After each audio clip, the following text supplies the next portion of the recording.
স্যামসাংয়ের 16 দেখতে পাচ্ছেন ফোনটা স্ক্রিন লক। এখন স্ক্রিন লক রিমুভ করব।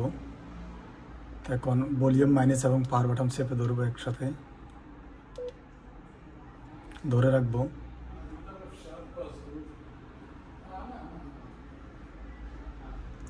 যখন পাওয়ার বন্ধ হয়ে গেছে এখন মাইনাসটা ছেড়ে দিব, প্লাসটা চেপে ধরবো আর পাওয়ারটা ধরে রাখবো।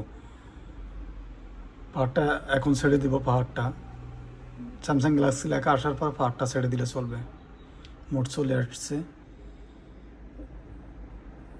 এখন মানে দিয়ে নিচে নামাবো। ফ্যাক্টরি ডাটা রিসেট আসার পরে পাওয়ার বাটন চাপ দিব। আবার মানে দিয়ে নিচে নামাবো। ফ্যাক্টরি ডাটা রিসেট আসার পর আবার পাওয়ার বাটন চাপ দিব। এখন ফোনটা আপনার স্ক্রিন লক খুলে গেছে। ঠিক আছে, এখন আমরা রিবোট দিয়ে দিব, ওকে দিয়ে দিব।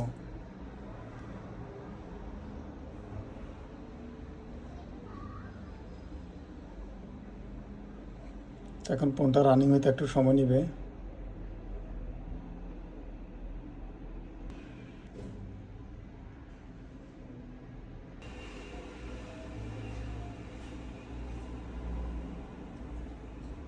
এখন প্রোগ্রামগুলোকে সেটিং করে নেব।